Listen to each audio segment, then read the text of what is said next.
Hello everyone. तो कहानी की शुरुआत में हमें ड्रामे की मेल लीड लिन यान को ही दिखाया जाता है, जो कि स्कूल स्टूडेंट होने के साथ साथ कॉमिक राइटर भी है और इस बात से तो उसके फ्रेंड्स भी अनजान है। अभी वो पार्ट टाइम जॉब पे आया ही था कि काम के सिलसिले में ताओ और मिंग, जो कि ड्रामे के सेकंड लीड्स होने वाले हैं, इसे विजिट करने आते हैं। उन्हें पता था कि लिन किसी काम से सिटी जा रहा है, पर ये नहीं जानते थे कि वो फर्स्ट टाइम ही अपने साइन इवेंट में जा रहा था। अभी इनके थ्रू उसे न्यू ट्रांसफर स्टूडेंट का पता चलता है, जो कुछ ही दिनों में उन्हें ज्वाइन करने वाली थी। हमारी फीमेल लीड टोंगशी की मॉम की जॉब का ट्रांसफर इनके होम टाउन ही हो चुका था।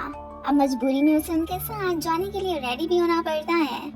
टोंगशी ने अपने सीनियर के साथ उसे इवेंट में जाने का फैसला किया था, जहाँ पे फेमस कॉमिक राइटर चिन्ही आने वाला था। पर अब तो सब कुछ उल्टी हो जाता है। उस इवेंट को होने में अभी एक वीक बचा था और मॉम को यहाँ से जाने की जल्दी थी। अभी तो टोंग इस बात से बिल्कुल ही बेखबर होती है जिस किड ब्राड से अब वो मिलना नहीं चाहती है, असल में वही तो चिन्ही है। दोनों के पास ही अपने अपने बचपन की एक फोटो मौजूद थी। पता नहीं क्यों टोंगशी अब उसकी शक्ल भी नहीं देखना चाहती थी, हालांकि वो तो अभी भी उसे बहुत मिस किया करता है। ये तो अगले दिन रेडी होके होम टाउन आ चुकी थी। साथ में अपने फेवरेट पर्सन से मिलने की अपॉर्चुनिटी भी वो कैसे हाथ से गंवा सकती थी, इसलिए फुल प्लान के साथ ही यहाँ पर आती है। टॉम के साथ साथ लिन ने भी कल की फ्लाइट्स की टिकट्स बुक करवा ली थी। दोनों आसपास सोते हुए भी एक दूसरे को नहीं देख पाते। लिन फर्स्ट टाइम सबको खुद से इंट्रोड्यूस करवाने के लिए काफी एक्साइटेड भी होता है। मॉम और टोंग घर जा ही रही होती हैं कि तभी रास्ते में टोंग की मुलाकात अपने डैड से हो जाती है, जो कि उनका वेलकम करने ही यहाँ पर आए थे। अब हमें फील होता है कि जैसे इन हस्बैंड एंड वाइफ की तो बिल्कुल नहीं बनती है। इन बाप बेटी को छोड़ के वो खुद तो घर ही चली गई थी और दूर से खड़ी फिर इन्हें देख भी रही होती हैं। अगले दिन मॉर्निंग ही मॉर्निंग टॉम रेडी हो जाती है। बस इसे मॉम के यहाँ से जाने का ही वेट था। जाहिर है अब उन्हें अगर पता चलता कि ये कहाँ पर जा रही है, उन्हें इसे थोड़ी ना जाने देना था। जैसे ही वो घर से निकलती हैं, ये भी पीछे से एक लेटर छोड़ के जाने लगती है। इसने एक कैब रोकी ही होती है, उसमें जल्दी से लिन घुस जाता है। इस बात से टॉम तो भड़क जाती है कि थीफ कहीं का, ऐसे कौन करता है भला, एक दफा मेरे हाथ लग जाए फिर बताती हूँ इसे। बचपन से ही टॉम की पर्सनैलिटी तो बिल्कुल ऐसे ही गुंडो टाइप की ही है। खैर जैसे ही एयरपोर्ट पे उसकी नजर लिन के बैग पे पड़ती है, अब तो वो उसे पकड़ ही लेती है। वो भला उस थीफ बॉय के बैग को कैसे ना पहचानती, लेकिन आगे से शॉक कि ये तो लिन वही अनलकी किड ही है। अब फिर हमें कुछ फ्लैशबैक के सीन ही दिखाए जाते हैं कि लिन की खाते ही ये तो अपने इर्द गिर्द के सारे बच्चों से फाइट किया करती थी। इवन कि इसने ये तक भी कह दिया था कि लिन मेरा फियांसी है और बड़े हो के हम दोनों शादी करेंगे। सो उसके करीब भी भटकने की कोई जरूरत नहीं है। अब इसकी बुक, जो कि जल्दी में जाते हुए गिर गई थी, लिन उसे पकड़ाता है। इतना तो वो भी जान चुका था कि इसे मेरी कॉमिक्स पसंद है। लिन को जब पता चलता है कि ये मेरे साथ ही सिटी जाने वाली है, तो वो खुश हो जाता है। एक आदमी से बचाने के लिए वो टॉम को अपने क्लोज कर लेता है, जबकि यहाँ पर टोंगशी को गलत फहमी हो जाती है और वो उसे धक्का दे के नीचे गिरा देती है कि तुमने मुझे टच क्यों किया। इसी दौरान उसका पाँव भी फ्रैक्चर हो गया था। अब दोनों हॉस्पिटल में ही पहुंचे होते हैं। फ्लाइट को लेट हो चुकी थी। ना सिर्फ टोंग सीनियर को कॉल करके अपने ना आने का बताती है, लिन बेचारा भी अब कहाँ इस हालत में इवेंट में जा सकता था, इसलिए वो अपने ना आने का सबको बता देता है। टोंग को तो रह रह के इस पे गुस्सा ही आई जा रहा था कि पता नहीं किस मनहूस घड़ी में मैं इससे मिल पाई। एंड वो लिन को कोसती वहां से जाने की करती है। रात को ये देखती है कि बाकी स्टफ के साथ साथ लिन की फोटो भी आ चुकी है, तो ये अब यही कहने लगती है कि आज तो हो गया, काश मैं फ्यूचर में कभी भी इससे ना मिल पाऊँ। टोंग की मॉम तो इसकी हरकतों से अच्छे से वाकिफ थी, इसलिए वार्न भी करती हैं कि स्कूल से मुझे तुम्हारी कोई भी शिकायत नहीं मिलनी चाहिए, वरना फिर तुम्हारी खैर नहीं। अब फिर ये रेडी होके स्कूल जाने लगती है। इसका आज फर्स्ट डे ही था। वहाँ से जाते हुए फिर से इसकी मुलाकात लिन से हो जाती है, जो कि उठने में इसकी हेल्प मांगता है। ये तो इग्नोर करती जाने लगती है कि मैंने नहीं सोचा था कि तुम बड़े होके इतने बैड पर्सन बन जाओगे कि लड़कों से फाइट करके खुद को जख्मी करवा बैठोगे। अब जब इसे पता चलता है कि इसने तो कैट की जान बचाई है, तो अब जाके फिर इसके कुछ फेस एक्सप्रेशंस चेंज होते हैं। वो बकायदा इसे बैंडेज भी ऐसे लगाती है कि जैसे जोर का थप्पड़ मार रही हो। ये तो अब वहाँ से चली गई थी और पीछे से इसे देख के लिन स्माइल करने लगता है कि अभी तक ये लड़की बिल्कुल भी नहीं बदली है। अपना न्यू यूनिफॉर्म ना मिलने पर इसने पुराने स्कूल का ही यूनिफॉर्म पहना था तो सिक्योरिटी गार्ड इसे रोक लेते हैं। अब बाकी स्टूडेंट्स जब इसकी फेवर करने लगे थे कि ये न्यू है तो आप कुछ ना कहें, अब तो ये खुद को लकी ही फील करने लगती है। सारे स्टूडेंट्स इसे टीचर्स ऑफिस के बाहर ही ताड़ने में बिजी होते हैं कि ये कितनी प्रीटी है, बिल्कुल गॉडेस की तरह। अब तो ये और ये आसमानों पे उड़ने लगी थी। आखिर को इतनी इज्जत इसे फर्स्ट टाइम जो मिल रही थी। टीचर भी इसकी काफी तारीफ करते हैं कि तुम तो बहुत ही टैलेंटेड हो, इतनी ब्रिलियंट स्टूडेंट फर्स्ट टाइम ही हमारे स्कूल में ट्रांसफर हुई है। इसने तो डिसाइड कर लिया था कि अब से मैं ऐसे ही सबके सामने अच्छा बन के रहूंगी। वैसे भी मुझे यहाँ पे कोई जानता ही नहीं है, सो किसी को मेरे विलन रूप की क्या खबर। टीचर सबको टोंग से इंट्रोड्यूस करवाते हैं, सब इसका बहुत अच्छे से वेलकम करते हैं। लिन जिस कैफे पे काम करता था वो मिया नामी सिस्टर का था। आज वो स्कूल नहीं गया था सो इधर ही आ जाता है। दूसरी तरफ स्कूल में सारे स्टूडेंट्स इसे अपनी अपनी सीट पे आने को कहते हैं। ये तो टाओ के बगल वाली सीट ही चूज करती है। वो तो टॉम जैसी गॉडेस से मिलकर बहुत ही खुश थी। टीवी पे साइन इवेंट का ये सीन दिखाया जाता है जहाँ पे चिंग ही के फैंस तो अपसेट ही दिखाई दे रहे थे कि वो आए नहीं। उनकी तो इससे मिलने की आशा दिन ब दिन बढ़ती ही जा रही थी और साथ में वो ये भी विश करते हैं कि चिंगी जहाँ भी रहे हमेशा खुश रहे, हम तो ऐसे ही उसे सपोर्ट करते रहेंगे। ये देख के लिन स्माइल करने लगता है। स्कूल में सारे लड़के मिंग के पास इकट्ठे हो जाते हैं कि तुम अपनी दोस्त टाओ से कह के गॉडेस का नंबर तो लेके दे दो। वो भी फिर टाओ से मांगने की कोशिश करता है पर वो नहीं देती। कुछ लड़के उसे ताड़ने लगते हैं तो ये खुश के देखा ये मुझे लाइक करते हैं, पर आगे से वो भी उससे टॉम का नंबर ही मांगने लगे थे तो ये बात उसे काफी बुरी लगती है। अब यहाँ पे एक सीनियर शो की एंट्री होती है जो कि उन बॉयज को भगाने के साथ साथ उसे उन्हें लेके परेशान ना होने को भी कहता है। टाओ को तो उसे फर्स्ट साइट लव हो चुका था। टॉम को भी पता चल चुका था कि चिंग ही इवेंट में नहीं आ सकी। क्लासेस के बाद ये बैले डांस की प्रैक्टिस करने आ चुकी थी। इसका टीचर भी बड़ा ही हैंडसम होता है। खैर घर जाते हुए इसकी नजर फिर एक घर पे पड़ती है जहाँ पे अक्सर वो बचपन में आया करती थी। अब वो एक झूले पे बैठ के अपने बचपन की यादों में ही खो चुकी होती है। कुछ देर बैठने के बाद ये जब वहाँ से जाने लगती है तो उसे भी तोड़ देती है। अगले दिन अब हमें पता चलता है कि वो जिस प्लेस पे आई थी एक्चुअली में यहाँ पर तो लिन रहता है। स्कूल में लिन की नजर टोंग पे पड़ी जाती है। वो हैरान कि क्या ये मेरी क्लासमेट है। खैर सभी उसकी तारीफें इसके सामने करने लगते हैं कि ये कितनी ब्यूटीफुल और काइंड है। अब इसके इविल साइड का जस्ट वही जानता था, इसलिए उनकी बातें सुन के बस मन ही मन में हंसने लगता है। साथ में ये भी रिमेम्बर करने लगा था कि कैसे ये बचपन में आराम से बिना परवाह के ऊंची ऊंची जगह पे चढ़ जाया करती थी और मैं बस डरता रह जाता। इस बात पे बाकी के लड़के इसका काफी मजाक भी उड़ाया करते थे और साथ में टॉम को यही कहते थे कि तुम आखिर क्यों इस लूजर से शादी करना चाहती हो। तब तो इसे कोई भी परवाह नहीं थी। अब जब टॉम की नजर लिन पे पड़ती है तो वो शौक के ही इधर क्या कर रहा है। कहीं मेरे सारे बोल सबके सामने ये खोली ना दे, बनी बनाई इज्जत खराब होकर रह जाएगी। ये भी इमेजिन करने लगती है कि जैसे मिंग को इसने मेरी बुराइयां करनी स्टार्ट भी कर दी हैं, पर ऐसा तो कुछ भी नहीं था। टाओ भी नोट करती है कि ये बार बार आखिर लिन को क्यों देख रही है। क्लास में टाओ चिंग की कॉमिक पढ़ रही होती है तो इससे पहले के सर देखते यहाँ पर टोंग उनकी तवज्जो अपनी तरफ कर लेती है। सर तो फिर सर ही होते हैं। फिर भी इसकी स्मार्टनेस से वो बुक नहीं देख पाई थी। ये सब लिन भी देख रहा होता है। अब बाद में ये उससे पूछने लगती है कि क्या तुम भी चिंग ही की फैन हो, तो वो आगे से नो कह देती है। लिन तो सोचने लगता है कि ये कितनी झूठी है। अभी स्कूल के बाद टाओ टोंग को लेके सिस्टर मिया के कैफे ही आ चुकी थी कि यहाँ पे चिंगी की कॉमिक्स बहुत ही ज्यादा बड़ी होती हैं और शायद तुम्हें न्यू एडिशन भी देखने को मिले। ऊपर से चाहे जितना मना करती उसका दिल तो इन बुक्स पे आ ही चुका होता है। लिन भी उसे फोटो बनाते देख चुका था, इसलिए बाय करने को कहता है पर ये मुकर जाती है कि मुझे नहीं चाहिए। अब तो टॉम को ये भी पता चल चुका था कि ये यहाँ पे जॉब करता है। बाकी फ्रेंड्स भी कैफे में आ चुके थे तो लिन को बुला के ये अपने पास बिठा के बातें करने लगते हैं। जब इन सब को लिन बताता है कि टॉम तो इसी टाउन की ही है और मैं इसे जानता हूँ, ये सुनकर सभी एकदम सरप्राइज ही रह गए थे कि फिर हमें टॉम ने इस बात का पहले क्यों नहीं बताया। अब दोनों ही यूं रिएक्ट करने लगते हैं कि जैसे वो दोनों तो बचपन की बातें कब के भूल भुला चुके हैं।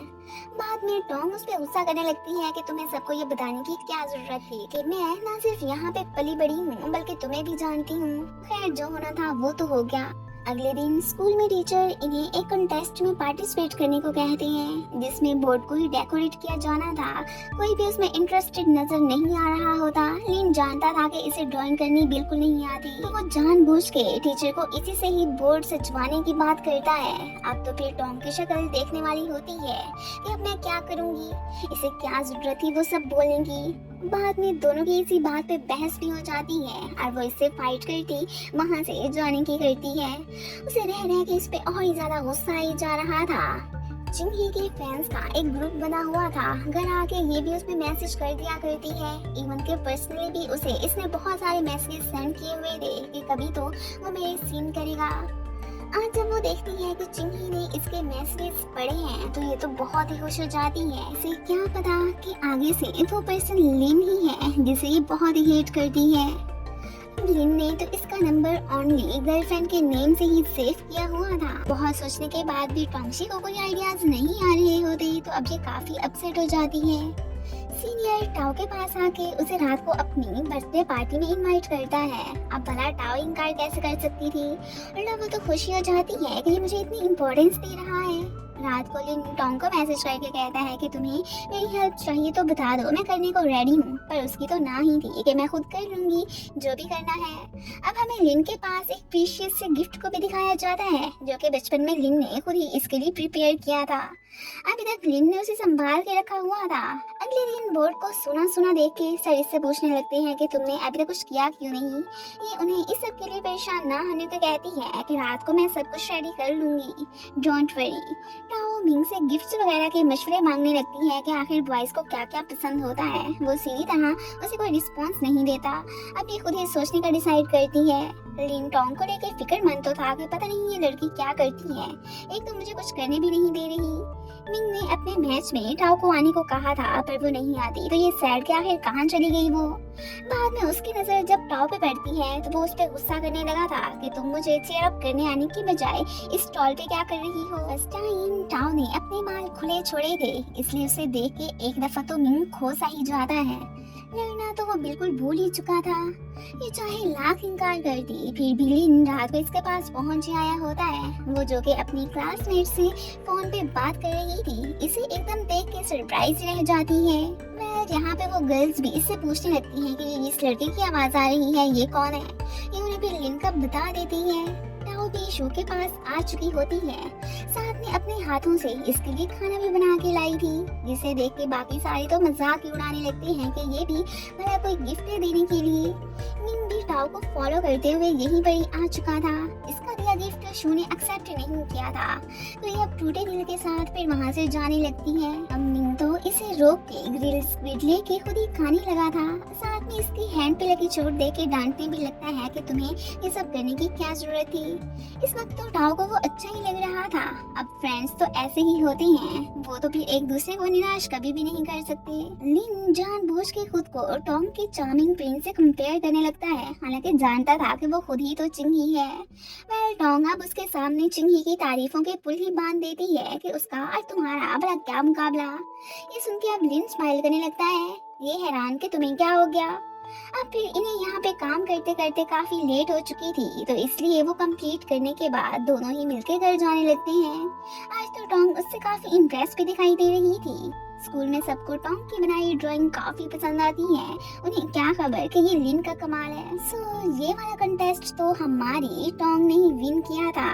सभी स्टूडेंट उसे अप्रिशिएट करने लगते हैं।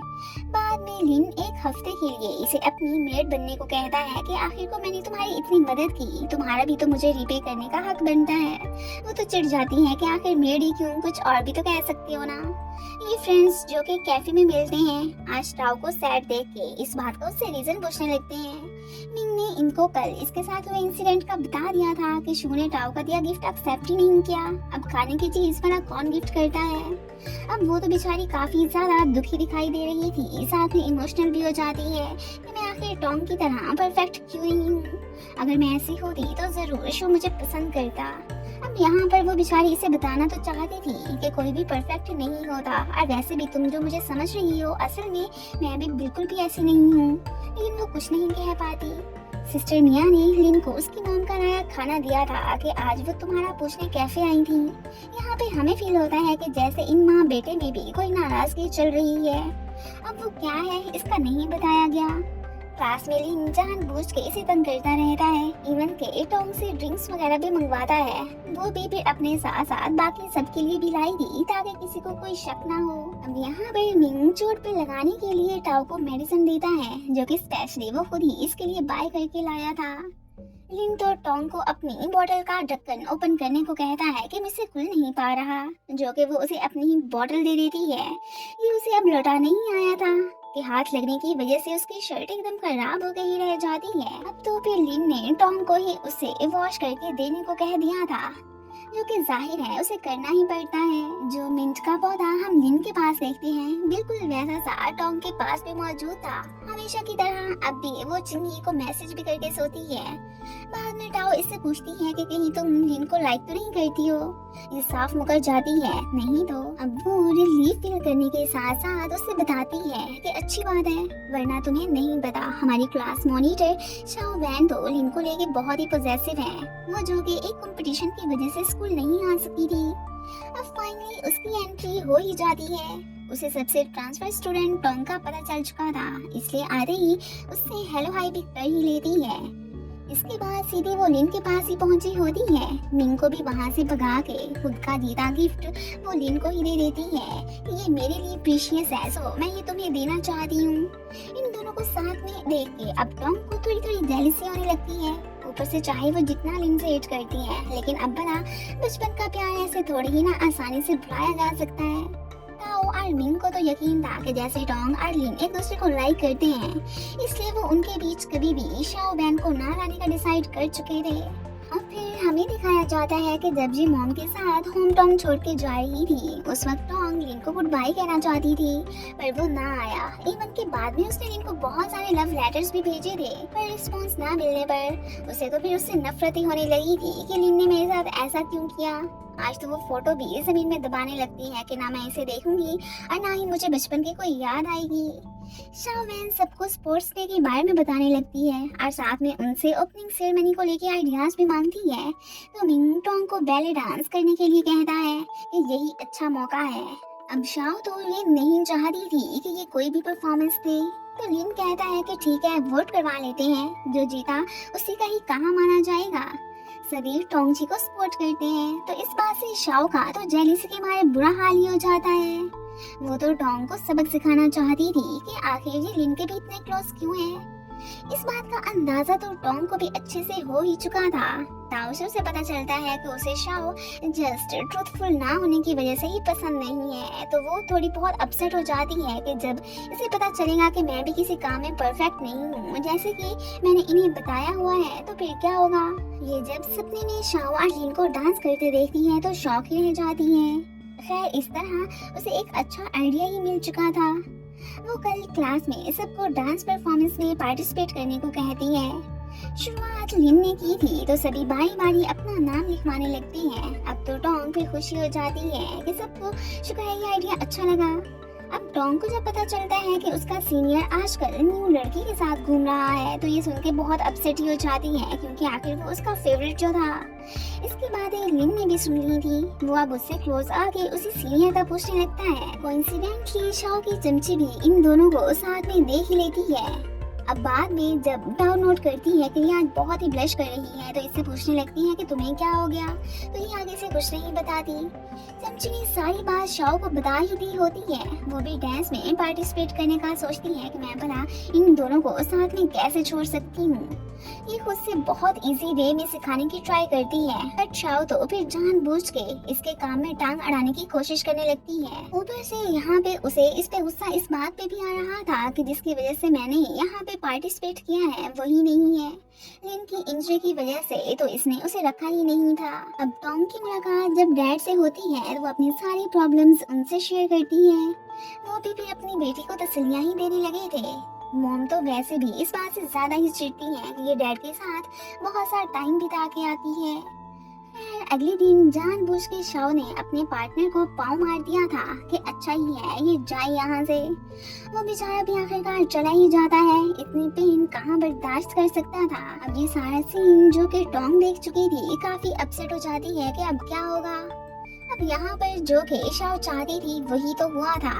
इसे एक आइडिया आता है। ये अब फौरन से कैफे में लिन की हेल्प मांगने आ चुकी होती है। शाओ वैन डांस परफॉर्मेंस के लिए लिन को अपना पार्टनर बनने को कहती है कि एक बॉय इंजर्ड हो चुका है तो इस वक्त मुझे तुम्हारी जरूरत है। पर लिन इनकार कर देता है कि टोंगशी ने मुझे मना किया था सो मैं नहीं आ सकता हूँ। अब तो शाओ वैन गुस्सा ही हो जाती है कि जब से टोंगशी आई है लिन बहुत चेंज हो गया है। साथ में रिमेम्बर भी करने लगी थी कि कैसे एक दफा उसके पास स्कूल फीस जमा करवाने को पैसे नहीं थे तो लिन ने ना सिर्फ उसकी हेल्प की थी बल्कि तब से ये फ्रेंड्स भी बन चुके थे और अब टोंगशी की वजह से सब कुछ खत्म होने जा रहा है। रात को लिन टोंगशी को कॉल करके अपनी टीम में लेने को कहता है पर उसकी तो अभी भी ना ही थी। फिर भी स्कूल में जब भी लिन टोंगशी को डाउन होते देखता है फिर से उसका हौसला बढ़ाने लगता है और हर एक काम में उसके फेवर करता है। ये बात तो मैडम शाओ वैन अच्छे से नोट कर चुकी थी, इसलिए वो बहुत जेलस भी फील करने लगती है कि टोंग का बंदोबस्त तो करना ही पड़ेगा। बहुत कोशिश के बाद भी सबको प्रैक्टिस करने में काफी मुश्किल हो रही होती है। इस बात से खुद टोंगशी भी अपसेट थी कि अब क्या करूं। इन्हें इतना हार्ड वर्क करते देख के लिन वीडियो बना लेता है और फिर टोंग के डैड को सेंड करके उन्हें ही इनके लिए कुछ करने को कहता है। अब मॉम को तो डैड ने यही वीडियो भेज दी थी, वो तो डांस में एकदम परफेक्ट थी, वाहिद एक वही टोंग का सहारा बन सकती थी। पहले टोंगशी को उनसे डांट तो पड़ जाती है कि तुम आजकल पहले डांस क्लासेस क्यों स्किप कर रही हो। फिर खुद को काम डाउन करके इसे इजी स्टेप्स सिखाने का डिसाइड करती हैं। लिन ने तो वैसे ही कैफे में वीडियो देख देख के डांस करना भी सीख ही लिया था कि हो सकता है टोंग मुझे बुला ले। टोंगशी को अभी तक कोई भी पार्टनर नहीं मिला था सो उसे कुछ सुझाई नहीं देता तो वो फाइनली लिन को कॉल कर ही लेती है कि रेडी रहना, मैं तुम्हारे घर ही प्रैक्टिस करने आ रही हूँ। लोकेशन तो लिन ने उसे सेंड कर दी थी। वो हैरान कि यहाँ पर तो मैं पहले भी आ चुकी हूँ। लिन उसकी आवाज सुन के जल्दी से अपनी चीजें समेटने लगता है कि कहीं उसे पता ही ना चल जाए कि मैं ही चिंग ही हूँ। आज तो उसके इतनी क्लोज आके टोंगशी की तो हार्ट बीट ही तेज हो चुकी थी। लिन के पूछने पे ये उसे अपनी नाराजगी का भी इजहार कर ही देती है कि तुम मुझे गुड बाय कहने क्यों नहीं आए थे। तो वो आगे से उसे कुछ नहीं कहता, जस्ट इतना ही बोलने लगता है कि अगर मैं कंपनसेशन के तौर पे ये डांस अच्छे से परफॉर्म कर पाया तो तुम मुझे माफ कर दोगी ना। और साथ में उसे एक फेवर भी मांग लेता है कि प्लीज मना मत करना। अब मेरे अलावा तो देखो वैसे भी न्यू परफॉर्मेंस में कोई तुम्हारी हेल्प नहीं कर रहा है। वो भी मानी जाती है। अब लिन उसे अपने रूम में ही लेके आ गया था पर अपनी किसी भी चीज को टच नहीं करने देता। वो हैरान कि इससे क्या हो गया है। खैर वो तो टोंग को आज के दिन अपनी मॉडल बनने को कहता है। ड्राइंग करने में तो वो एकदम वैसे ही परफेक्ट था।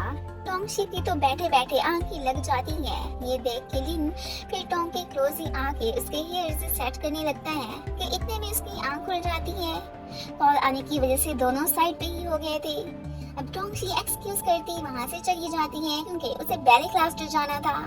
अब फिर लिन की बनाई ब्यूटीफुल सी ड्राइंग ही दिखाई जाती है। रात को टोंगशी ने दबाई फोटो फिर से बाहर निकाल ली थी। साथ में लिन के साथ हुए इनकाउंटर को याद करके ब्लश भी करने लगती है। दूसरी तरफ लिन ने तो टोंग के इस फोटो को अपनी कॉमिक के कवर पेज पे लगाने का ही डिसाइड कर लिया था और साथ में उसका नेम भी मिंट रखने का ही सोचता है। सभी स्टूडेंट्स तो काफी हद तक स्टेप्स को समझ चुके थे। लिन ने भी उन्हें ज्वाइन कर लिया था और अब हमें दिखाया जाता है कि इनकी इस सारी अंडरस्टैंडिंग के पीछे मॉम का ही हाथ है। उन्होंने टोंग को इजी वे में समझाया था और उसने इन्हें। अब इन दोनों को साथ में देख के शाओ की तो जली पड़ी होती है। ये दोनों डांस ड्रेसेस को संभाल के रख के ही जाती हैं कि कहीं कुछ गड़बड़ी ना हो जाए। डैड शाओ वैन को उसके एक्सपेंसेस को लेके बहुत डांटते रहते हैं। वो चाहे जो कर ले उन्हें अपनी बेटी की कोई भी परवाह नहीं है। इस बात से शाओ वैन का दिल बहुत दुखता है। बचपन से लेके आज तक वो बस उनके ताने ही सुनती आई थी। फाइनली स्पोर्ट्स डे आ चुका था। अब टोंगशी परेशान कि हमारी सारी की सारी ड्रेसेस कहाँ चली गई। इस बात को लेके स्टूडेंट्स का झगड़ा भी होने लगता है तो टोंगशी को गुस्सा आ जाता है। अब लिन उसे लेता वहाँ से जाने लगा था। वो परेशान तो होते हैं कि हमारी परफॉर्मेंस का टाइम होने वाला है, अब हम क्या करेंगे। बहुत ढूंढने पे भी उन्हें स्कर्ट्स नहीं मिली थी। अचानक टोंगशी को एक आइडिया आता है। वो तो पेरेंट्स लेके सारे स्टूडेंट्स को अपने अपने यूनिफॉर्म की शर्ट्स पे लगाने को कहती है कि इन्हें अब हम स्कर्ट्स बनाएंगे। चलो इस मुश्किल घड़ी से तो ये लोग निकले। अब डांस करते हुए टोंगशी बहुत अच्छा फील कर रही होती है। इतनी खुशी तो वो आज तक कभी भी महसूस नहीं कर पाई थी। इसके बाद हमें यही दिखाया जाता है कि शाओबेन उन लोगों को अवार्ड्स देने लगती है जिन्होंने कंपटीशन जीता था। टोंगशी को भी बेस्ट लीडर का अवार्ड मिला था। उसकी खुशी देख के शाओबेन तो बहुत चिढ़ती है। बाद में सीनियर शो ने टाओ को एक स्क्रिप्ट दे के अपने साथ ड्रामे में पार्टिसिपेट करने की ऑफर दी थी, जो कि वो एक्सेप्ट कर लेती है। वैसे भी उसका रुझान एक्टिंग की तरफ ही था। आज टोंगशी के डैड की बर्थडे थी। वो उनके लिए गिफ्ट्स वगैरह लेके घर आ ही चुकी होती है। साथ में यहाँ पे अपनी अर्लिन की फोटो दे के सरप्राइज भी रह गई थी कि डैड के पास ये क्या कर रही है और उन्होंने अब तक इसे संभाल के क्यों रखा हुआ है। शो की दी ऑफर का टाओ ने मिंग को बता दिया था और उसी के साथ मिलके ही लाइंस की भी प्रैक्टिस करने लगती है। टोंग को पता चलता है कि डैड ने अभी तक अपने नॉवेल्स राइट करने वाले ड्रीम को अधूरा नहीं छोड़ा है। डैड यहाँ पर उससे भी पूछने लगते हैं कि क्या तुम डिसाइड कर पाई हो कि आखिर तुमने क्या बनना है, पर वो ना कहती है। अभी तक वो तो अपने ड्रीम्स को जान भी नहीं पाई थी।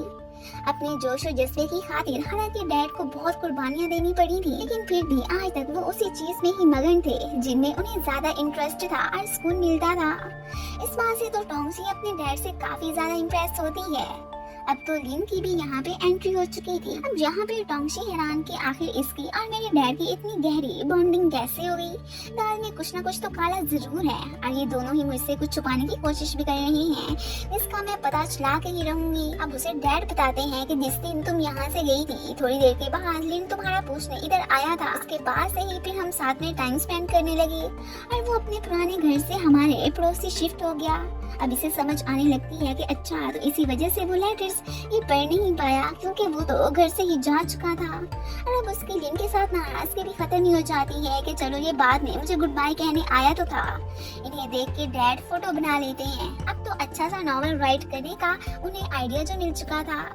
अगले ही दिन लिन ने भी अपनी न्यू कॉमिक पब्लिकली पोस्ट कर दी थी। अब इसलिए इसका टाइटल मिंट था। अब इस पे जब टोंगशी की नजर पड़ती है तो वो हैरान के ना सिर्फ इसका टाइटल बल्कि आखिर को कॉमिक की स्टोरी भी मुझसे कैसे रिलेट कर पा रही है। क्लास में सभी टोंग को अजीब सी नजरों से देखने लगते हैं कि आखिर चिन्ही की इन न्यू राइट की कॉमिक में भला मेन फीमेल लीड की शक्ल तुमसे कैसे मिल सकती है। टोंग अब सबको यही कहने लगती है कि इसमें कोइंसिडेंस ही होगा, वरना ना तो मैं उसे जानती हूँ और ना ही वो मुझे। अब ये सब सुन के तो लिन यहाँ पर स्माइल करने लगता है।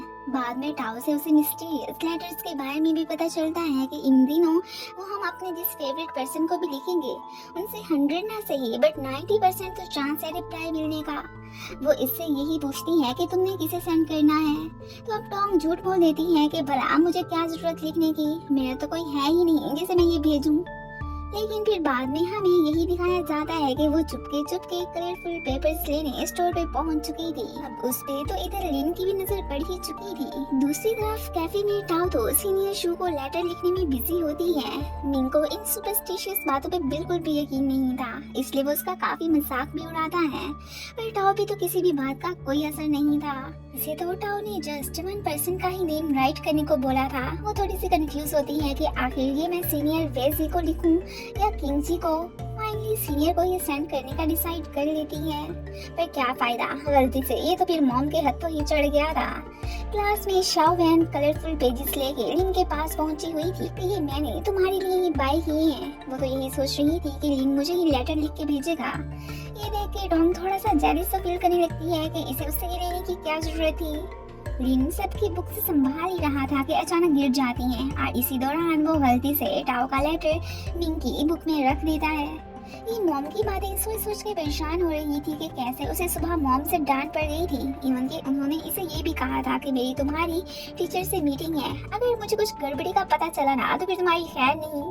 अब इसके पास वही 2 पेजेस ही थे जो मॉम ने रख लिए। सो टोंग सीनियर को लेटर मेल करने का सोचती है। इसे यहाँ पर लिखते हुए शाओवैन देख लेती है और साथ में फोटो भी क्लिक कर लेती है कि अब टोंग साहिबा को तो मैं एक्सपोज करके ही छोड़ूंगी। रात को टाओ टोंग को कॉल करके पूछती है कि मेरा लेटर कहीं तुम्हारे पास तो नहीं आया, बट वो तो मिंग के बैग में था। ये हैरान कि आखिर टाओ ने मुझे ये क्यों दिया। अगले दिन शाओ तो अपना खत लिन को देने पहुंची होती है, जो कि वो एक्सेप्ट नहीं करता। इवन के उसका दिया भी खाली ही इसे वापस करने लगता है। अब इस बात से शाओवैन इमोशनल होती वहाँ से चली जाती है। उसे लग रहा था कि ये सब लिन ने मेरे साथ टॉम की वजह से ही किया है। सो उसके लेटर की ली फोटो ये स्कूल ग्रुप में पोस्ट कर देती है। मिंग को तो अभी तक कुछ सुझाई नहीं दे रहा था कि भला टाओ जो मुझसे हर वक्त लड़ती रहती है मुझे खत क्यों भेजेगी। साथ में ये सोच सोच के खुश भी होने लगता है कि कहीं वो मुझे लाइक तो नहीं करती, बदली फिर बता तो देती। दोनों की नजर पोस्ट पर पड़ चुकी थी। मिंग खुद हैरान कि क्या वाकई में ये सारा लिखा हुआ टॉम का है। ये तो उसे देखने आ चुका था। वो बेचारी बहुत अपसेट होती है कि अब मेरी सारी बनी बनाई रेपुटेशन खराब होकर रह चुकी है। ऊपर से मॉम ने भी सर से मिलना था, तो जब इस बारे में उन्हें बताएंगे तो क्या होगा। उसे परेशान देख के लिन कुछ करने का सोचता है। साथ में उससे प्रॉमिस भी लेता है कि आइंदा गॉडेस बन के रहने की भी कोई जरूरत नहीं है, तुम नॉर्मली अच्छी लगती हो। टाओ को देख के मिंग तो अजीब अजीब सी हरकतें करने लगा था। वो बेचारी बहुत ही कंफ्यूज हो जाती है कि इसे अचानक क्या हो गया। कैफे वो टॉम को ही देखने आई थी। उधर एडमिनिस्ट्रेटर से बात करके पोस्ट तो लिन ने डिलीट करवा दी थी। कम से कम वो टीचर्स तो नहीं देख पाई। वापिस आके टाओ को तो टॉम ने अपनी रियलिटी का बता दिया था कि मुझे तुम लोग जैसा समझते हो ना, मैं बिल्कुल भी वैसी नहीं हूँ। खैर वो तो उसे सच जानने के बाद भी कुछ नहीं कहती। इस बात से जरूर खुश होती है कि असल में ये भी हमारी तरह ही चिंगी की फैन है। ये तो अच्छी बात है। दोनों अब तो बेस्ट फ्रेंड्स बन चुकी थी। अभी परेशानी तो बाकी थी कि इसकी पोस्ट के स्क्रीनशॉट लेके स्टूडेंट्स ने फिर से गॉसिप्स करनी स्टार्ट कर दी थी। जाहिर है मॉम से तो अब उसकी पिटाई होनी पक्की थी। इस मुश्किल घड़ी में अब सिर्फ लिन को ही एक आइडिया आता है। वैसे भी पोस्ट पे किसी का नाम तो मेंशन नहीं था। टाओ से कह के वो उस पर्सन के अगेंस्ट कुछ लिखने को कहता है कि इस तरह टाओ ही अगर सबको बताएगी कि वो लेटर इसी ने ही सीनियर शो के नाम लिखा था तो शायद ये मसला हल हो जाए। इस पे तो कोई बात भी नहीं करेगा। जैसा लिन ने कहा था टाओ टॉम के लिए बिल्कुल वैसा ही करती है। आखिर को फ्रेंडशिप जो निभानी थी। सो ये मसला तो हल हुआ। मॉम को किसी भी बात का बिल्कुल भी नहीं हुआ था और ना ही टीचर्स को। स्कूल में भी कोई भी टॉम को लेके बातें नहीं बनाने लगता कि आखिर को सबको अब यही पता चल चुका था कि वो टाओ का काम था। फिर से सब कुछ वैसे ही हो गया था जैसे पहले था। ये देख के शाओ को गुस्सा ही आ जाता है कि मेरा बना बनाया प्लान तो एकदम फेल होके रह गया। लिन ने तो फिर से इसे स्कूल में सबको ही अपनी असली रूप का बताने के लिए कह दिया था कि अगर अब कोई प्रॉब्लम हुई तो मैंने कोई नहीं हेल्प करनी। खैर उसने फिर से पहले सीनियर को अपने जज्बात वगैरह लिख के मेल कर दिए थे। घर पे लिन बेचारा तो ऐसे ही परेशान होता रहता है कि क्या वाकई में टॉम ने अपने सीनियर को लेटर भेजा होगा या नहीं। वो इस वक्त काफी जेलस भी फील करने लगा था कि उसने मेरी बजाय आखिर उसे ही क्यों ज्यादा इम्पोर्टेंस दी। अब सीनियर वे का रिप्लाई देख के ये तो बहुत ही खुश हो जाती है और साथ में सैड भी कि वो भी इन्हीं के टाउन से था। सो बहुत जल्द वो इन्हीं के स्कूल में ही आने वाला होता है। जब तक उसने यहाँ पे आना था तब तक तो कम से कम इसे वे को इम्प्रेस करने के लिए गॉडेस ही बने रहने था। मिंग की तो हालत ही खराब होती है कि टाओ कितनी बुरी है कि अगर उसने मुझे खत लिखा तो शो को लिखने की क्या जरूरत थी। मिंग का अगला पार्ट भी पब्लिकली रिलीज हो चुका था। ये भी टॉम से पूछता है कि तुम कब बता रही हो सबको अपने बारे में। तो वो उसे यही कहने लगती है कि अभी तो सीनियर यहाँ पे आ रहा है तो मैं कुछ नहीं कह सकती, बट प्रॉमिस करती हूँ बाद में जरूर बता दूंगी। अब वो नाराज होकर जाने लगता है कि इसे बस हर वक्त सीनियर वे का ही क्यों ख्याल आता रहता है। टाओ खुद शो के चाम में इतना फंसी होती है कि डायलॉग्स तक भूल जाती है। वो भी उसके क्लोज आके फिर से प्रैक्टिस करने को कहता है। उस वक्त तो टाओ की एकदम हार्ट बीट ही तेज हो चुकी थी। अब इसे खुद को शो के सामने इम्प्रूव करना था। मिंग और लिन दोनों ही दुखी के टाओ और टॉम को क्या हो गया है। दोनों को बस सीनियर्स के अलावा कुछ सोचता ही नहीं है। वे जो कि आ चुका था टॉम को मैसेज करके बता देता है। अब अकॉर्डिंग टू प्लान टाओ इल होने का नाटक करके इसे फिर लेती अपनी क्लास से बाहर चली जाती है। लिन को तो इनकी सारी चाल का अंदाजा हो चुका था। खैर फिलहाल तो वो चुप ही रहता है, किसी को कुछ नहीं बताता। टॉम तो यही से बड़ा रेडी हो के फिर वहाँ से जाने की करती है। वे को इम्प्रेस करने के चक्कर में इतनी डाइटिंग कर बैठी थी कि यहाँ पर उसे देखते ही अचानक बेहोश हो जाती है। अब यहाँ पर वे को ही इसे लेके हॉस्पिटल पहुँचना पड़ता है और साथ में इसके फोन से इसी के दोस्तों को कॉल भी करने लगा था कि हो सकता है कोई इसे देखने आ ही जाए। अब टाओ काफी बिजी थी तो इसलिए अपना फोन चेक नहीं कर पाती। अब अगला नंबर लिन का ही था सो ये उसे कॉल करने लगता है। कॉल सुनते ही लिन तो वहाँ से जाने की करता है। इधर टोंगशी को भी होश आ चुका था। मेरे स्कूल में अपनी रजिस्ट्रेशन करवानी होती है इसलिए उसे जाने की जल्दी थी। टोंगशी ने भी उसे कह ही दिया था कि कोई नहीं, तुम मेरी टेंशन मत लो, आराम से जाके अपना काम करवाओ। इसके बाहर निकलते ही लिन की भी एंट्री हो ही जाती है। आगे आके वो हैरान कि तुम्हारा सीनियर कहाँ गया, तुम्हें ऐसे ही हॉस्पिटल में छोड़ के वो भला कैसे जा सकता है। टोंगशी उसे कहती भी है कि मैंने खुद उसे भेजा है, इसमें क्या बड़ी बात। पर लिन को तो वे पे गुस्सा ही आने लगा था कि कोई इतना अनसीरियस कैसे हो सकता है। टॉ की कॉल आती है तो अब ये दोनों ही फिर वहाँ से जाने लगे थे। वे की रजिस्ट्रेशन हो चुकी थी। सारे टीचर्स को भी मालूम हो जाता है कि ये तो टोंगशी के स्कूल से ही है। शाओ जो कि यहाँ खड़ी थी इनकी बातें सुन लेती है। टाओ को टोंगशी ने सारी बात बता दी थी कि मेरा फर्स्ट इम्प्रेशन ही सीनियर पे अच्छा नहीं पड़ा। खैर वो तो उसे इस बात के लिए परेशान ना होने को कहती है। इन्हें देख के मिंग क्यूरियस क्या है कि क्या बातें कर रही हैं। जब से सीनियर्स के पीछे पड़ी हैं तब से ये काफी चिपकू हो गई हैं। खैर वे ने शाओ को रोक के उससे टोंगशी का पूछा था। उसे इतना तो मालूम हो जाता है कि वे टोंगशी के ज्यादा क्लोज है। वो इस बात से मन ही मन में खुश हो रही होती है। सीनियर को आते देख के ना सिर्फ टोंगशी बल्कि सारी गर्ल्स भी कॉम्प्लीमेंट ही करने लगी थी कि ये कितना हैंडसम है। उसे देख देख के लिन तो बहुत चिढ़ता है। खैर अभी उसे टोंग से मिलना था तो टीचर उसे जाने की इजाजत दे देते हैं। इन्हें साथ में देख के शाओ खुश के अच्छा है, अब लिन उसे छोड़ के मुझे जरूर इम्पोर्टेंस देगा। उनके तो रास्ते अलग। अभी तो लिन जेलिस होके सीनियर को अपने साथ एक बास्केटबॉल मैच खेलने को कहता है। वो भी फिर तैयार हो गया था। अब यहाँ पे सभी लिन को सपोर्ट करने लगते हैं सिवाय टोंग के। वो अपने सीनियर को हारता हुआ नहीं देख सकती थी, पर इन दी एंड वही होता है जिसका उसे डर था। लिन ने तो वे को हरा दिया था। इस बात से टोंगशी लिन पे गुस्सा के तुमने चीटिंग की है, मैच में इसे धक्के देते रहे थे ना। लिन ने तो यहाँ पे कोई भी रूल नहीं तोड़ा था, इसलिए वो अपसेट होके जाने लगता है कि इसे तो बस अपने सीनियर को ही डिफेंड करने की पड़ी है। इसके बाद वो तो वे को लेके यहाँ के अच्छे रेस्टोरेंट आ चुकी थी। अब यहाँ पर वे को इधर आना बिल्कुल भी अच्छा नहीं लगा था। इवन कि वो तो इस प्लेस के बारे में उल्टी सीधी बातें भी करने लगता है और ये बात टोंगशी को अच्छी नहीं लगती। मिंग तो बार बार टोंग और वे का नाम ले ले के इतना इसका सर खपाता है। पहले वो बहुत जेलिस फील कर रहा था, इसलिए इसे भी थप्पड़ लगा देता है कि तुम थोड़ी देर खामोश नहीं रह सकते हो क्या, हर वक्त बस बोलते ही रहते हो।